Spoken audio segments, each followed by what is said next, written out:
నవయుగ కవి చక్రవర్తి పద్మభూషణ్ శ్రీ గుర్రం జాషువా సాహిత్య తత్వ వివేచన 5వ భాగం 5/1/24 6వ వ్యాసం కమనీయ కవిత విష్కృతి కవిత ఆవిష్కృతి అన్నమాట. జాషువా గారి పెరదౌసి డాక్టర్ ఆశావాది ప్రకాశరావు గారు. ఈయన నిన్న చెప్పా అవధానాలపై గొప్ప విమర్శ గ్రంథం పుస్తకం అవధానాలు పుట్టుపూర్వతల ఈ మధ్యనే చనిపోయారు. కవిత్వం ఎలా ఉండాలో, కవులను సమాజం ఎలా గౌరవించాలో, కవులలో విశ్వాసం రగిలిస్తే వారి కవితా సృజన ఎంత ఉన్నతంగా పొంగి పూస్తుందో, కవులకు లేని ఆశని రేకెత్తించి వారిని అలక్ష్యం చేస్తే ఎంత గొప్పవారైనా ఎలా చరిత్రహీనులవుతారు, ఆ తర్వాత వారు ఎంతగా పశ్చాత్తాపం చెందినా అది ఎలా నిష్ప్రయోజనమవుతుందో తెలిపే కావ్యం గుర్రం జాషువా రచించిన పెరదౌసి. అది ఆకృతిలో చిన్నదైన కమనీయ కవితను ఆవిష్కరించడంలో మిన్న అయింది. పెరదౌసి కవి పెరదౌసిని గజనీ మహమ్మద్ తన దర్బారుకు ఆహ్వానించారు. పెరదౌసి ఒక కవి. ఆ గజనీ మహమ్మద్ ఆయన్ని ఆస్థానానికి రంపించాడు. తాంబూలం ఇచ్చి గౌరవించి తన వంశీయుల చరిత్రను కావ్యంగా వ్రాసి అంకితమిమ్మని అభ్యర్థించారు. పద్యానికి 1 దీనారం అంటే బాగా డబ్బు, దీనార్ అంటారు చొప్పున. ఇది ఇప్పుడు ఎక్కడుంటాయి, గల్ఫ్ దేశాల్లో దీనార్లే రూపాయలు అన్నమాట. బహుకరిస్తారని నమ్మబలికాడు.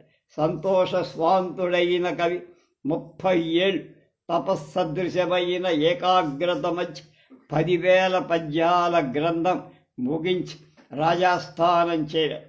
సభాసదులెల్లా మ్రాన్పడి విని ఆనంద జలధిలో తోగాడుతున్నట్టు కావ్యాలాపన ముగించి స్వగృహం చేరాడు. ఈర్ష్యాడువులైన ఆస్థాన పండితులు రాజుకు ఏం చెప్పారో తెలియగాని బాస తప్పి అంటే ఇచ్చిన మాట తప్పి రాజు బంగారు బదులుగా వెండి నాణేలు పంపారు. కలత చెందిన కవిరాజు యొక్క సత్యనిష్టతను అభిశంసిస్తూ లేఖ వ్రాశాడు. అది చదువుకొని అసహనం చెందిన రాజు ఆగ్రహోదగ్రుడై కవిని పట్టి చంపండని సేనాపతిని ఆజ్ఞాపి. విషయం తెలిసిన కవి తలదాచుకోవటానికి బయలుదేరి మసీదు గోడపై ముత్యముల కిక్క అయిన సముద్రమున పెక్కుమారులు ముల్కను వేసినాడు. భాగ్యహీనుడ ముత్యము పడయనై వనధినను మృంగ నోరు విచ్చినది తుదకు అని పద్యం రాసి పొలిమేరలు దాటాడు. నమాజుకై వెళ్ళిన రాజు దాన్ని చదువుకున్నాడు. తాను చేసిన తప్పు తెలుసుకున్నాడు. ఇతర సలహా పాటి 10,000 బంగారు నాణాలు కవి ఇమ్మని భక్తుల చేత పంపి అప్పటికే కనిమూశాడు.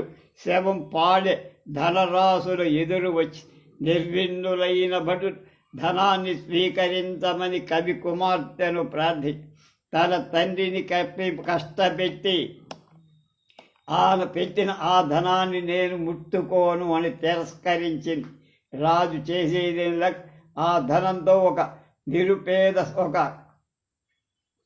కవి పేర అంటే పెరదౌసి పేర ఒక సత్రం కట్టించాడు. ఇది ఒక సంగ్రహ కథ.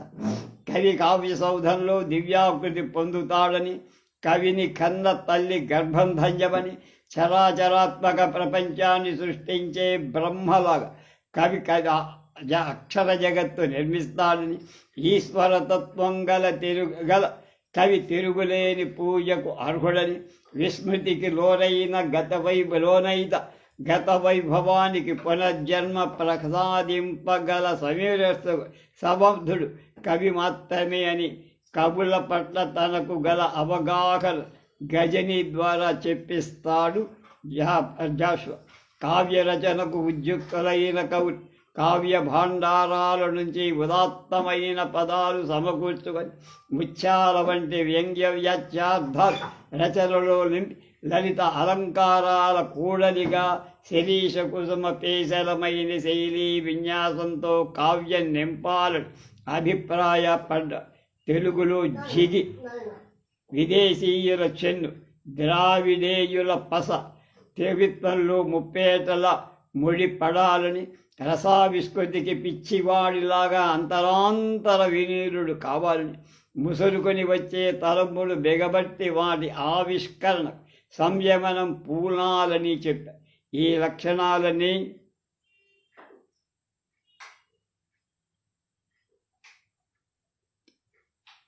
పెరదౌసి పుడిచి పుచ్చుకొన్నాడు అని ప్రశంసిస్తూనే తాను కూడా ఆ కవితా ధర్మాలకు తన కృతిలో నింపానని కావ్యధ్వని మర్యాద పాటించి చెప్పారు.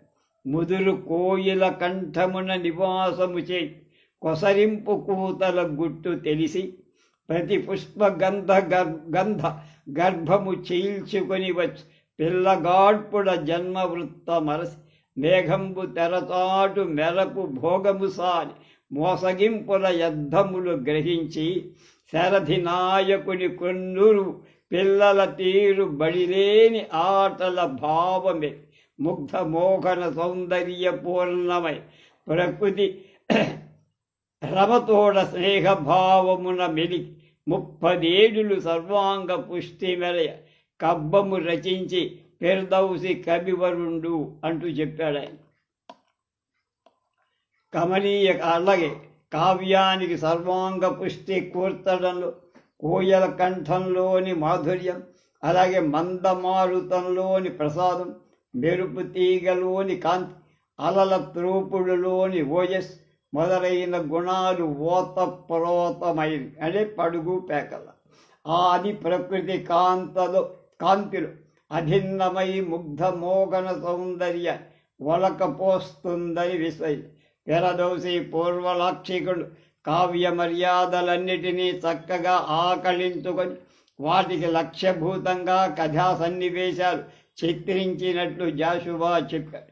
ఉక్కు పుప్పొడి రాలు యుద్ధ భూమి వర్ణనలో వీరం, దుష్టులైన శత్రురాజుల దిష్టి బొమ్మల చిత్రణలో అద్భుతం, మగువల కడగంటి చూపుడు ప్రత్యక్షీకరించడంలో శృంగారం, బక్క చిక్కిన పేదవాడి బతుకును ప్రదర్శించడంలో కరుణ మొదలైన రసాలు పోషి పద్యగమనం కథలు తొక్కే గుర్రం నడకలాగా ఉన్న దనటంలో కావ్యశైలి మొక్క ఓలిదే కావ్యమంతటా సమస్థాయిని పరచుకొని ఉండాలని అభిప్రాయాన్ని ప్రకటించాడు జష్. గ్రీకు సంప్రదాయంలో రెక్కల గుర్రం కవిత్వానికి ప్రతీక, ట్రోజన్ వార్ అంటాం. అందుకేనేమో మన ఇంటి పేరైన గుర్రం తన ఇంటి పేరు శబ్దం ఇక్కడ చక్కగా అదికాడు. ఒక్కొక్క కవికి ఒక్కొక్క శైలి ఉంటుంది. పద్యం వినగానే ఇది ఫలానా కవిదని కావ్య మర్మజ్ఞులు తేలిగ్గా చెప్తారు ఒక లైన్ చెప్పంగా. జాషువా నిత్య పరిశ్రమశీలుడై ఆ స్థాయి స్థాపించుకొని రాజు నిరాదరణంతో పెరదౌసి అనేక ప్రకంపనాలు చెలగలిగి జాషువా చెప్పిన పద్యం దీనికి సాక్ష్యం. ఎన్నో కొండలు గుండెలో కరగిపోయ వార్ధి సంతానముల్ కన్నీరై సమస్త లోకం నిరాకార స్థితిని పొంచి ఉత్పన్నంబయ్యే విషాద మేఘ పటలద్భాంతవుగా మాశాటలుత్పన్నమై ఆశాలతలు ఉల్లాసాతులు సున్నాలయ్యి అగాధ కూప జలరాజులతో చెప్పిద్దౌసిగన్ విషాద మేఘ పటలద్భాంతవుగా ఆశాలతులు సున్నాలయ్యి అగాధ కూప జలరాశులతో చెప్పిద్దౌసి పిడికడు గుండెలు కొండలెన్నో కరగడం, పుడికడు జలకణాలు కార్చేటువంటి కన్నీటిలో నదులు పొంగడం, నిడుత్రాట వెళ్ళి ఆశాలతలు సున్నాలు కావటం, యుగాంత వేళ పడి లేచే సముద్రాలు ఎదురు కలపడడం అన్నీ రూపకాను ప్రేరితాలై నుడికారపు సౌందర్యాన్ని కలబోసుకున్నారు. రచనా సమయంలో కవి బాధ్యత కూడా గుర్తు చేస్తారు. పెరదౌసి గజని పాలకుల చరిత్ర రాయాడు. ఎన్నో శాసనాలు చదివాడు, పరికించాడు. ఏకించుతూ సత్యం విస్మరించిన అది చరిత్రకు వక్ర భాష్యం అవుతుందని జాగ్రత్త పడ్డాడు. పండు వెన్నెల కురిపించే పెరదౌసి కవిత అసత్యవాదికి లభించింది. ఈ వికట సత్యాన్ని పెరదౌసి ఊహించలేకపోయాడు. ఆ ఘటనపై రాజు తల మీద తన కవి కప్పురంబు తల్లి, సుకవి తల మీద రాజు నిప్పు కలు విసరి, కొందరే పుణ్యమే చేసుకొనియనది, కొందరే పాపము పట్టి కుడిపే అనిరి. ఈ లోకం తీర్పు ఇచ్చింది.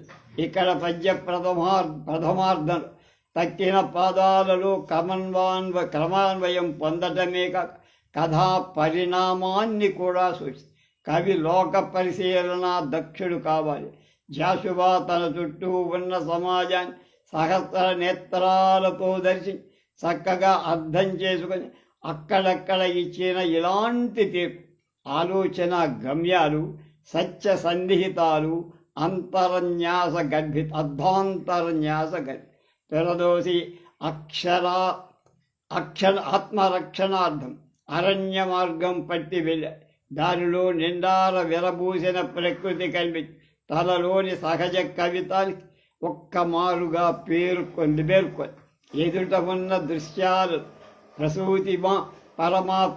ప్రస్తుతిస్తూ పరమాత్మను ప్రార్థించారు. సంధ్య కింజాయలు జలకంబు సవరించు పరతించు సూర్య బింబములు 16 దినముల పరుగు వచ్చిన నాటి చంద్రుని ధవళహాసంబులు పూల తోటలతోడ ముత్తట చెప్పి చరలాడు మొలక తెమ్మెరలలో నీలి మేఘంబుల వెరియలలో కుల్కి పరువెత్తు మెరపు గర్భములలో హాయిగా పొవ్వడించి బ్రహ్మాండములను పల్కరించుతున్న దివ్య స్వరూప హృదయములు చీల్చి పూజలర్పించుకొందు అందుకొని పొమ్ము వ్యవధి లేదనక రమ్ము. జాషువ కూర్పు నేర్పుల వల్ల ఈ పద్యం మతాతీతమైన అనంత విశ్వమానవుల ప్రార్థనా గీతమై అందులో అయోధ్య, మక్కా, జెరూసలం వంటి దర్శనీయ స్థలాల పేర్లు కానీ, ఓంకారం నక్షత్రంలో కూడిన నెలవెంక శిలువ కానీ, మత చిహ్నాలు కానీ, రాముడు, మహమ్మద్, క్రీస్తు వంటి ఆరాధనా మూర్తులు కానీ ఒక అజ్ఞాత శక్తికి అంజలి ఘటించాడు పెరడి. ముఖంగా జాషువా ఆయన మతం నుండి వెలియేవేబడి ఎన్నో ఏండ్లు ప్రకృతి పర్యంతంలో పెరిగారు. అందరి గిరులు, జరులు, తరులు, వీరులు అన్నిటా ఆ సర్వమయుని దర్శించారు. అప్పటి అనుభూతి తంత్రులే ఈ పద్యంలో శ్రావ్యంగా మోగే. ఒక కొన్ని గడియల కవి ప్రకృతి మహత్వంబు ఈశ్వర ప్రళయంబులను చకచకిత వికచ కవితా ప్రకాశ వాగ్గుంభనముల ప్రస్తుతి చేసి, అలాగనే రెండవ ఆశ్వాసం నిండుగా ప్రకృతి మహాత్మని, నశ్వర ఈశ్వర ప్రేమను 32 పద్యాల్లో వంటి నాటి భావ కవిత్వోద్యవ ప్రభావం జాషువాకు ఎంతగా ఉందో అవి నిరూపి. భావమౌ కవిత ప్రాణము వీడిని పొంది అని ఆయనకు బాగా ప్రకృతికి భాష్య ప్రేణేతలు కవులు ప్రకృతికి సౌందర్యాలు ఆలపిస్తూ ప్రకృతి మధ్య సిద్ధి పొందటం కవులకు పరమ ప్రియంగా స్వీయ కావ్య కథా సన్నివేశాలు ప్రకృతిలో అభిన్నంగా ముడిపెడతారు. తమ హృదయంలో సుకుమార ప్రవృత్తి వీణను సూనృతోక్తులతో సున్నితంగా ప్రాకృతిక సత్యాలను వెలికి తీస్తారు. ఈ ఉదాత్త మార్గాన్ని మహాకవి జాషువా ఎన్నుకొని పెరదౌసిని ఆంధ్ర కవితాకాశంలో ధృవతారగా నిలిపిన కిట్ ఒక్క జాషువాకే దక్కి. కవి శాశ్వత తత్వాన్ని వాంగ్మయ వీధిలో అమృతోపమానంగా ప్రతిష్ఠించాడు. సాటి కవి తప్ప ఇతరుడు కాడనే సత్యాన్ని బలంగా పెరదౌసి కావ్యం ద్వారా చెప్పాడు నవయుగ కవి చక్రవర్తి జాషు. ఆయన పేర సభలు నిర్వహించే సాహిత్యేతర సిద్ధశక్తులు మాయ జరతారుణ రాదుగదా పసిండి అనే జాషువా మాటలతో ఆత్మ పరిశీలనం చేసుకోవటం ఎంతైనా మంచిదంటున్నారు ఆశావాదిగా.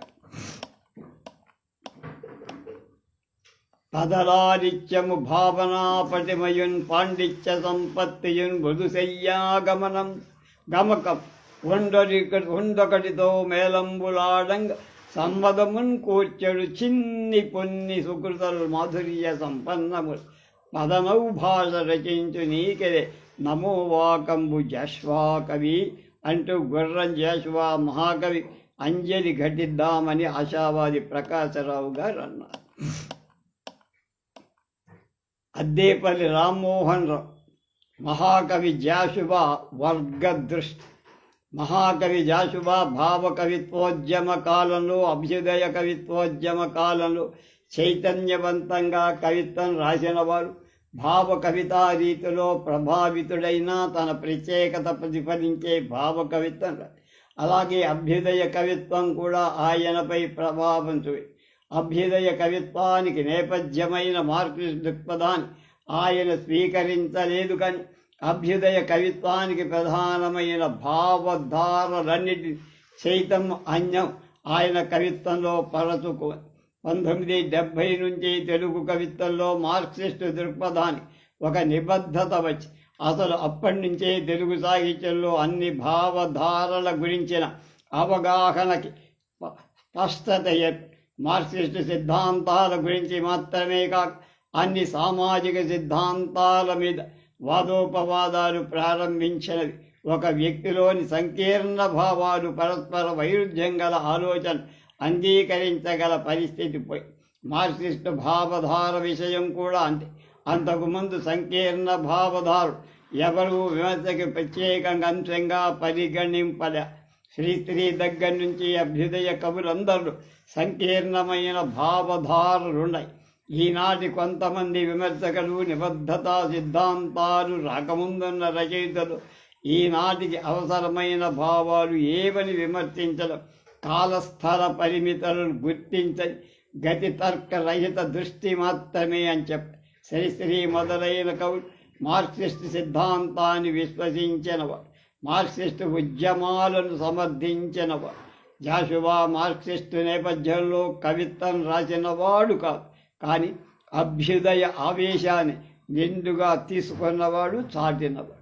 సంకీర్ణ భావధారలున్న ఆనాటి కవులను అంచనా వేసేయడం, వారిలోని మౌలికావేశాన్ని గ్రహించడం అత్యవసరం. జాషువాకి గాంధీ తత్వం మీద, సంప్రదాయం మీద, పురాణేతిహాసాల మీద గౌరవ దృష్టి ఉండొచ్చు, కానీ ఆయనలో మౌలిక ఆవేశాలు అభ్యుదయ నేపథ్యం కలిగేవే. ఆయన స్వీయ ముద్ర ఐడెంటిటీ నిజానికి ఈ పద్యంగానే ఉంది. అలా ఉండటానికి తగిన కారణం ఉంది. పాండిత్యం వల్ల కానీ, ఆకర్షణ వల్ల కానీ, కీర్తికాంక్షతో కానీ ఆయనకు ఆవేశాలు ఏర్పడ అవి తన జీవితానుభవాల వల్ల సహజంగా ఆయనలో వికసించాయి. వర్గ సృష్టి ఏర్పడటానికి ఆయన ఏ చదువు అక్కర్లా. పీడిత వర్గానికి చెంది ఆర్థిక, సాంస్కృతిక, సామాజికమైన అణచివేతకు గురైన వారు కాబట్టి వర్గస్పృహ ఆయనలో అత్యంత సహజంగా రూపుదిద్దుకొని తనపై ప్రభావం కలిగించిన ప్రాచీన భావకవిత్వాల రీతులను అనుసరిస్తూనే ఆయన తనలోని వర్గ కవికి సరైన వ్యక్తీకరణం చెయ్యగలిగాడు. అంతేగాక తన చుట్టూ ప్రచలితంగా ఉన్న మార్క్సిస్టు భావాలలో పరిష్కార భాగం కాక సిద్ధాంత భాగం ఆయన మీద ప్రభావం చూపి కూడా ఉండాలి. పీడిత వర్గానికి చెందిన వ్యక్తిలో ఎలాంటి సంకీర్ణ భావాలున్న పీడితులను పట్టించుకునే మార్క్సిస్టు భావాలు తప్పక ఆకర్ష. మహాకవి జాషువా మీద అభ్యుదయ భావాల పరోక్ష ప్రభావం పడి ఉండాలి. ఆయన రచనలో వర్గస్పృహను గురించి పరిశీలన చేసే ఈ విషయం చాలా స్పష్టంగా కనిపి ఆనాటి మరే ఇతర భావ కవిలో, పద్య కవిలో ఈ విశేషం కనిపించదు. వర్గస్పృహ కలిగిన కవికి సమాజంలో 2 వర్గాలు ఉన్నాయి అనేది స్పష్టంగా కనిపిస్తుంది. అదొకటి దోపిడీ చేసే వర్గం, రెండవది దోపిడీకి గురి కాబడే వర్గం. దోపిడీ చేసే వర్గాలు రాచరిక భూస్వామ్య పెట్టుబడిదారి భావజాలంతో దోచుకుంటాయి. ఈ భావజాలం మీద జాషువాకి విపరీతమైన ఆగ్రహాన్ని అనేక చోట్ల ప్రత్యక్షంగా పరోక్షంగా వ్యక్తీకరించారు. రాచరికానికి దురహంకారం, దుర్మార్గం, ఎంత గొప్ప ప్రతిభ కలవాణ్ణైనా బానిసగా భావించడం, తన కోరికను తీర్చడానికే ప్రజలందరూ ఉన్నారనుకోవడం, అలాంటివన్నీ ప్రధానమైన లక్ష్యం. వీటన్నిటినీ జాషువా ఫిరదౌసీ కావ్యంలో తుత్తునియలు చేశారు. గజనీ మహత్మత్ క్రూరత్వాన్ని ఎన్నో పద్యాల్లో వర్ణించిన రానంత స్పందన కవి ఒక్క పాదంలోనే ధ్వనిపూర్వకంగా చెప్పారు. 18 విజయ రంభల వరించి గాంగ జలముల నెత్తుడి కత్తి కడిగి. మళ్ళీ 18 విజయ రంభల వరించి గాంగ జలమున నెత్తుడి కత్తి కడిగేటవాడు. గంగానది భారతీయులకు అత్యంత ఆరాధనమై వేల మంది భారతీయులు చంపిన కత్తి గంగాజలంలో కడుక్కున్నాడంటే రాజు క్రౌర్యం ఎంత విపరీతంగా ఉందో అనిర్వచనీయము ధ్వని ద్వారా చెప్పు. ఒక్కొక్క పద్యానికి ఒక బంగారు నాణెం ఇస్తానన్న రాజు కావ్యమంతా విని ఎంతో స్పందించి చివరికి వెండి నాణాలు పంపాడు. కుంగిపోయిన ఫిరదౌసీ ధనం తిప్పి పంపించేసి చాలా ఆగ్రహంతో రాజుకు ఉత్తరం రాశాడు. ఉత్తరంలో కవికి రాచరికం మీద ఉన్న కోపం. ఈ పద్యాలు ఫిరదౌసీ కావ్యానికి ఆత్మే. ఎందుకంటే ఈ కావ్యంలో రాచరికంలోని దుర్మార్గ లక్షణాలు నిరూపించటమే మహాకవి లక్ష్యం. కాబట్టి ఫిరదౌసీ తన లేఖలో పూనిక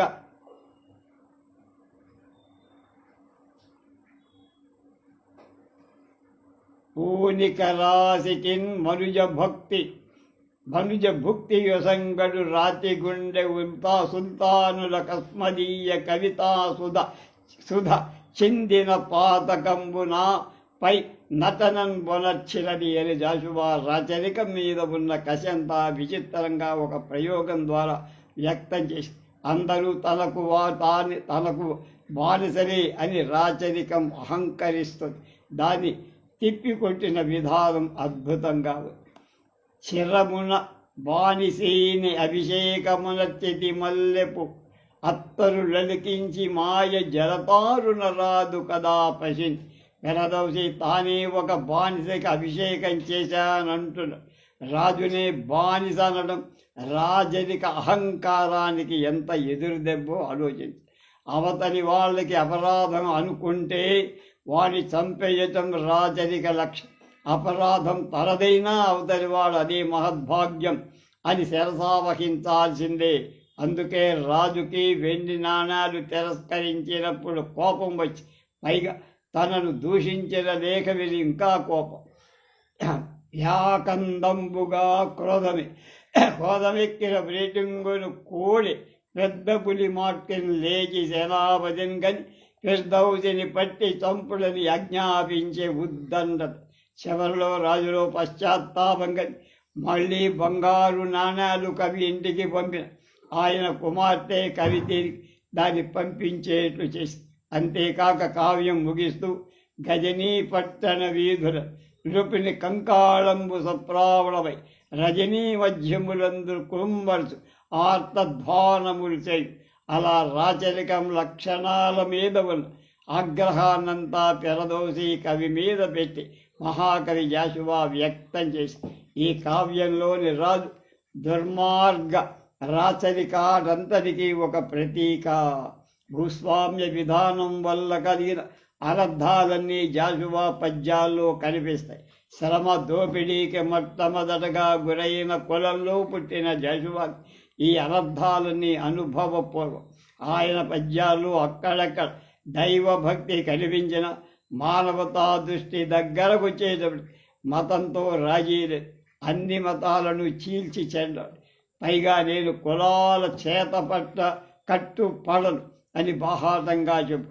మత భావాలను విమర్శించేటప్పుడు వాటి వెనక ఉన్న ఆర్థిక నేపథ్యాన్ని స్ఫుటంగా చెప్పడం జాషువా మౌలిక ఆవేశాల్లో వర్గ దృష్టికి నిదర్శనం. ఉదాహరణ, ప్రతిమల పెళ్లి చేయుటకు 100,000 వ్యయించుగా దుఃఖితమతులైన పేదల ఫకీరుల శూన్యులంబులైన పాత్రలు మెతుకు వెదల్పడి భారత మేది 33 కోట్ల దేవత దగబడ్డ దేశమున భాగ్య విహీనుడుట క్షుత్తులారునే. పీడిత వర్గానికి చెందిన వ్యక్తిలో ఎలాంటి సంకీర్ణ భావాలున్నా పీడితులను పట్టించుకునే మార్క్సిస్టు భావాలు తప్పక మహాకవి జాషువా మీద అభ్యుదయ భావాల పరోక్ష ప్రభావం ఉండి ఆయన రచనలో వర్గస్పృహ గురించి పరిశీలన చేస్తే ఈ విషయం చాలా స్పష్టంగా ఆనాటి మరే ఇతర భావ కవిలో పద్య కవిలో ఈ విశేషం కనిపించింది. వర్గస్పృహ కలిగిన కవి సమాజంలో రెండు వర్గాలు ఉన్నాయనేది స్పష్టం. ఒకటి దోపిడీ, రెండోది దోపిడీ గురి అయ్యే గజనీ మహమ్మద్ క్రూరత్వాన్ని 18 విజయ దుర్భరపై గంగ జలబడి ఇది నాకు వచ్చేసిందే వాళ్ళు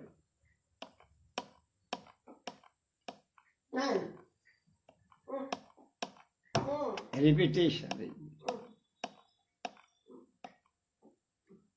పేదరకము పెద్ద వింత విద్యాశాల దానిలోన లజ్జ గానపడ ఉదరం వజ్జయగు ఓరంత పొద్దు ఓర్మి విద్య నేర్పుతుందు నట. ఆకలి గురించి ఇంత తెలిసిన కవి చాలా సహజంగా ఉన్నవాళ్ళు లేని వాళ్ళకి ఉన్న తేడా హృదయాన్ని కలిచేస్తుంది. ఈ భావన కూడా జాషువాలు అడుగడుగునా నిలేస్తుంది కవి. ఒకడు చిన్నమ్మ కరదోల నూగుతుండు, ఒకడు పెద్దమ్మ కటిక దృష్టికి ప్రకృతి జల ఎత్తి అనుంగు గారాల సుతుల ఒకరిని ద్వేషించు ఒకరిని అభ్యుద్ధరి. పెద్దమ్మ అంటే తెలుసుగా దరిద్ర దేవత, చిన్నమ్మ అంటే లక్ష్మీదేవి. ఉన్నప్పటి నుండి నా కన్ను పరులకిష్టాలైన వాటిని ఓర్వలేదు అని ఒక స్త్రీ ద్వారా చెప్పించిన మాట తనను గురించి కవి అన్నవి అనుకో. తన కులం కారణంగా సమాజంలో దారుణమైన అవమానాలకు గురైన జాషువా దళితుల అరచివేతపై కలిగిన ఆగ్రహం ఎంతో తీవ్రంగా. క్రూరులు, కుచ్చితులు, అస్మదీయులు హక్కులు దోచుకొన్నారు, నన్నూరిని బయటకు నెట్టినారు, ఇప్పుడు నన్ను ఓదార్చుతున్నారు అని బాధపడ్డారు. ఈ దేశంలో శ్రమ విభజన కాదు, శ్రామికుల విభజన జరిగిందన్నాడు డాక్టర్ అంబేద్కర్. ఎక్కడ దళిత ప్రసక్తి వచ్చినా దళితుని శ్రమ దోపిడీ గురించి చెప్పడం జాషువాలు ఎక్కువ. వాని రెక్కల కష్టంబు లేని నాడు సశ్రమ సంధి పండి పొలకింప సంశయం. వాడు చెమ్మటలోడ్చి ప్రపంచమునకు భోజనము పెట్టు, వానికి భుక్తి లేదు. ఎవడు ఆరగించు అమృత భోజనంబులు కలిసిన ఈ లేమ గంజి బువ్వ ఎవడు వాసము చేయు శృంగార సౌధాన మునిగని. ఇన్నారి పూరి గుడిసె ఎవరి దేహము మీద ధవళాంబరములలో ఒదిగెన్. ఇవి తోడికోళ్ళ సినిమాలో ఆత్రేయ కారులో షికారుల. ఇన్నాది మృదుద పంచ ఎవడి దేహమున చేర్చు మృదల్పములోన ఈ అమ్మ కుక్కి నడవ వసుధపై ఉన్న భోగ సర్వస్వములు స్వామిక వహించి మనుజులందు ప్రభవమునందు ఎవడు అపహరించే ఏమయ్య దీని సుఖము అని చాలా ఆవేశంతో బాధపడతాడు. భాగ్యహీనుల క్షుత్తు మీదనే ఎప్పుడు జాషువా ఆకట్. పేదలకు పెద్ద విద్యాశాల దానిలో లజ్జ కానబడు ఉదర మొర్గకు ఓరంత బుద్ధులు ఓర్మి విద్య నేర్పుతుంటున్నాడు. అక్కడ ఓర్మి అంటే ఓపికగా ఉండడం, సహనంగా ఉండటమే విద్య నేర్పుతారు ఆ బడిలో అని. చాలా రిపిటేషన్ అయిపోయినాయి ఇవన్నీ అంటూ.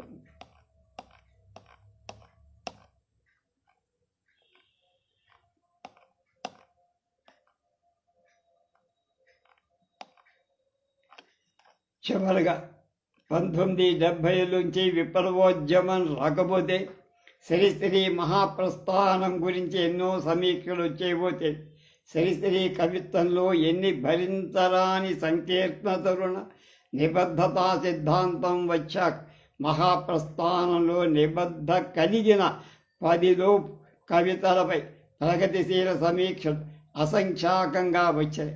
అలాగే ప్రస్తుత దళితోద్యమ నేపథ్యంలో జాషువాలు ప్రగతిశీల భావాల గురించి ఎంతో పరిశీలన జరగాల్సి ఉంది.